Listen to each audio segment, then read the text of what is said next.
How we doing, Heat Nation? Ernest here, back with another Miami Heat Talk video. It's Tuesday.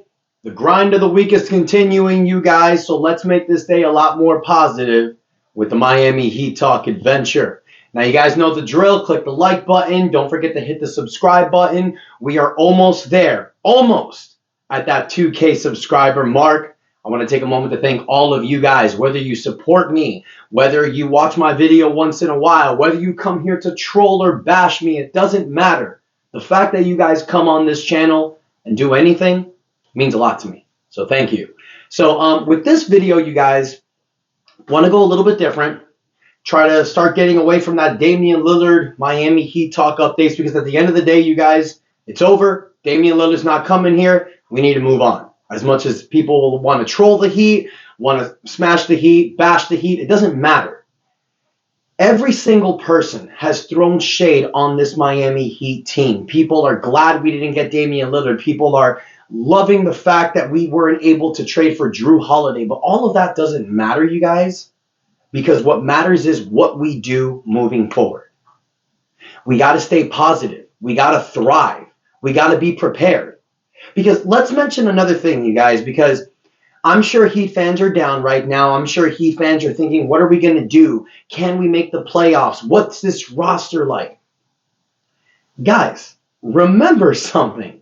Last season, we were 3 minutes away from not even making the NBA playoffs. People were doubting the Heat. People were ready to bury the Miami Heat, put dirt on the grave. Miami Heat shocked the world. Made it all the way to the NBA Finals, and we're 3 games away of winning a championship. And the Heat did this without guys like Tyler Hero, Victor Oladipo, Nikola Jovic possibly being what he can be. We were limited, hampered, and we still went that far. For a few reasons. One, Haime, Jimmy Butler played out of his mind. We know that in the playoffs, Jimmy Butler is the best performer. We know that Jimmy needs help. Bam Adebayo can only go so far. He's one of the best two-way players in the NBA, but especially in the NBA Finals when he had to guard Jokic and carry an offensive load was tough. But the fact that we have Tyler Hero, and if Tyler Hero can be healthy in the playoffs, which I know he will, say what you want about him being fragile, he broke his hand on a diving loose ball play. That is Miami Heat culture. It's just bad luck. It sucks. But dude is coming with the biggest chip on his shoulder.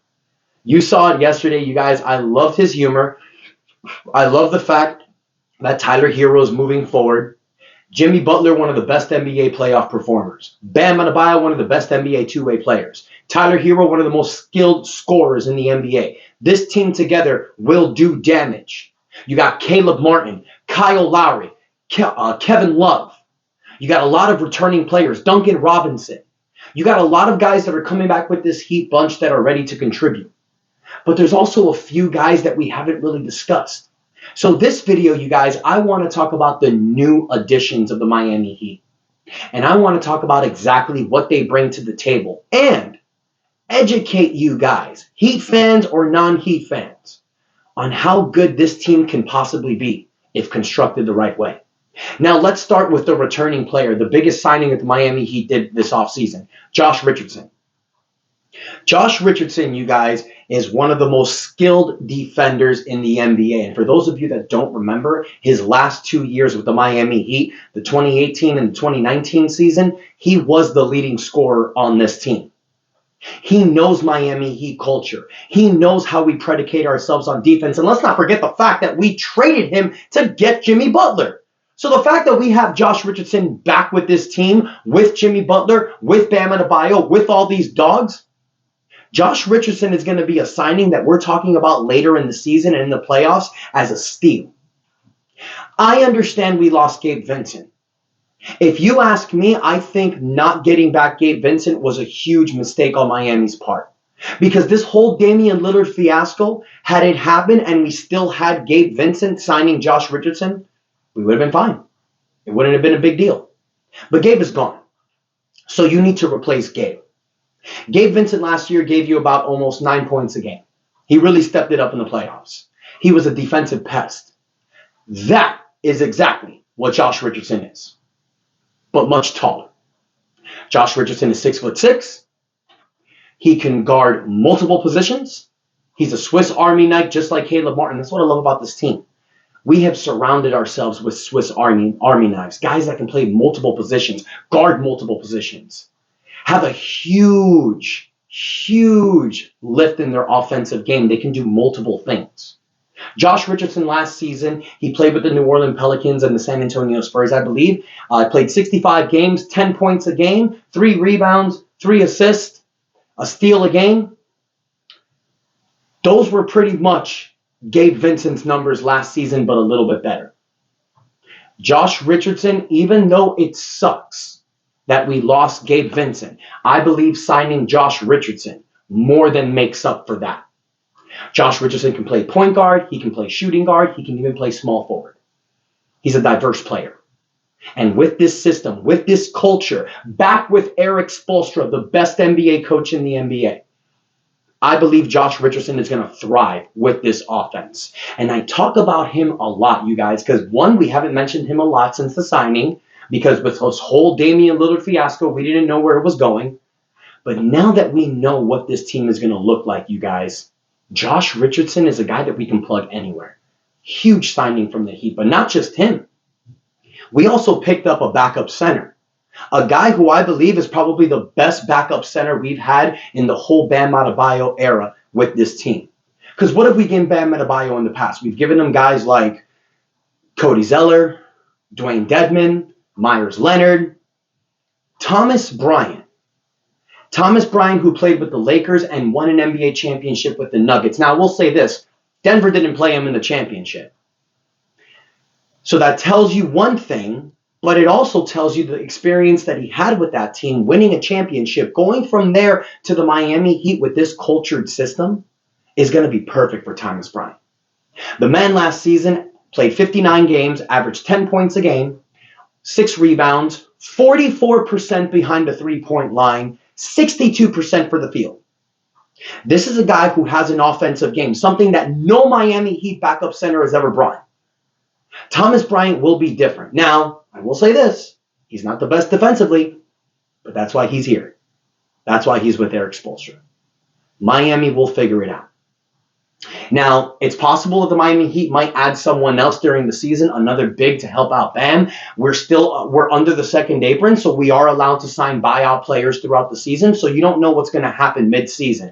I would love a guy like Kelly Olynyk on this team. Not specifically him, but someone like him. A 7 foot big man who can hit the three, who can give you some effort on the defensive prowess. That would be a great addition to this team. Who right now? No one comes in mind. But we have until March with the buyout candidates. So remember that. Thomas Bryant, I think he's a very skilled offensive player. He's 6'10". He can crash the boards. He's going to give enough during the season. And I think he's a big upgrade from Dwayne Dedmon and Cody Zeller. Then you also have 2 guys. 2 guys who you don't know what we're going to get this upcoming season. 2 guys who I feel have the hugest ceiling with this Miami Heat roster. Haime Haqz and Nikola Jovic. Nikola Jovic barely played with the Miami Heat last season. He was a rookie who didn't even graduate Serbian high school. Gained 45 pounds in the offseason. Dominated in the FIBA World Championship. And let's not sell the FIBA World Championship short, you guys. There is a lot of very skilled NBA players that play in the FIBA World Championship. And Nikola Jovic led his Serbian team to the actual championship. So that tells you something right there. This kid is a force to be reckoned with, and the Miami Heat view him very, very highly. Haime Haqz, a prodigy from UCLA, a 4-year college player, a man who screams Miami Heat culture. And I will say this, we lost Max Strus to the Cleveland Cavaliers. Haime Haqz was drafted to replace Max Strus. Now, I know people are going to say, Haime Haqz can't shoot nowhere near as good as Max Strus. And you're probably right. But he can evolve. He's working on his shot. He's 6'6", 6'7". He can play shooting guard, small forward, and power forward. Something Miami Heat tried and failed with Max Strus. Haime Haqz can do it. Jaime Haqz brings experience, brings winning culture to this team. He's not a one-and-done player. He's a guy that knows how to play competitive basketball. 4 years in UCLA. He comes to this Miami Heat roster. I believe Haime Haqz and Nikola Jovic come during the season. We're going to forget about this whole crap during the offseason because I think these are two guys that can step up hugely. And let's not forget, you guys, Jimmy Butler, Kevin Love, Kyle Lowry, they're going to miss games. They're not going to play a full 82. These guys will play anywhere from 60 to 65 games. So that's going to leave 20 available games for guys like Nikola Jovic and Haime Haqz to step up and take their spots. To step up and just show big, huge presence this season. The 4 spots available, you guys. You got Kevin Love, you got Caleb Martin, Nikola Jovic, and Haime Haqz. If they play right, dominate, and step up, look what Erik Spoelstra's done in the past. You gave $90 million to Duncan Robinson, and he lost his starting spot to an undrafted Max Strus. Erik Spoelstra don't care about where your contract situation is. He plays and starts the people that bust their ass and play hard. Haime Haqz and Nikola Jovic are going to do that. And then you also got another few additions, guys like Cole Swider, RJ Hampton. These are two guys, Cole Swider and RJ Hampton, that have incredible ceilings. We don't know what their ceilings are going to be with this Heat team. Cole Swider is another Duncan Robinson. His game is predicated on shooting. He's not the best defensive player, but you throw him out there for 10 to 15 minutes against the backup players, he can give you 6 to 12 points on any given game. Hit you anywhere from 2 to 4 threes, maybe even more. We saw Duncan Robinson break out in 2019 like that with this system. RJ Hampton. He said it yesterday in media day that he told his agent he only wanted to go to the Miami Heat. He can possibly be that gem that's a backup point guard to Kyle Lowry. Maybe not a backup point. Like I said yesterday, I don't expect Kyle Lowry to start, but I'm just saying we only have one true point guard, which is Kyle Lowry. RJ Hampton can be the other one. Now, people may laugh, people may joke. You're talking about Cole Swider and RJ Hampton. I'm talking about this current roster. And for those people that are going to laugh at the Miami Heat about these no-name talented players, let me throw a few names at you.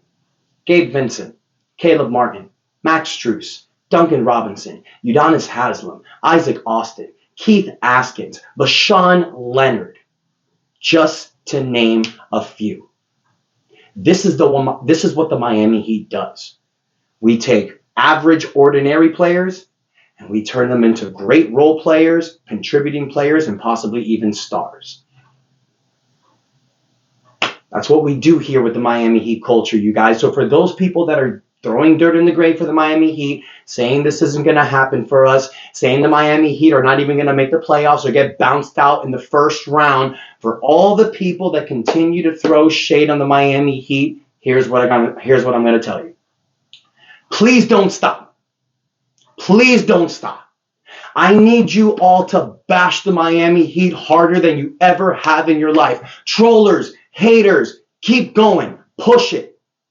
Because we remember all of it. We love it. We embrace it. For those of you that don't remember following me during the playoffs, I was on every given day defending the Heat, appreciating the hate, saying continue it, because we love it. We thrive on it. You think Jimmy Butler, Bam Adebayo, and Coach Spo are not watching all this stuff what ESPN's saying about us? All this garbage they're laying on us? We're remembering it. We're savoring it. Because when it comes time, Miami's going to be back in the NBA Finals in June. And I'm not going to say I told you so. I'm not going to laugh at you. I'm not going to say, oh, see what I said? I'm going to say one thing, and one thing only. Never count out the Miami Heat. Because when you do, we shock the world. So let me know what you guys think. What do you think about the new signings? Josh Richardson, Thomas Bryant, Cole Swider, RJ Hampton. Do you think any of these guys are going to step up this season?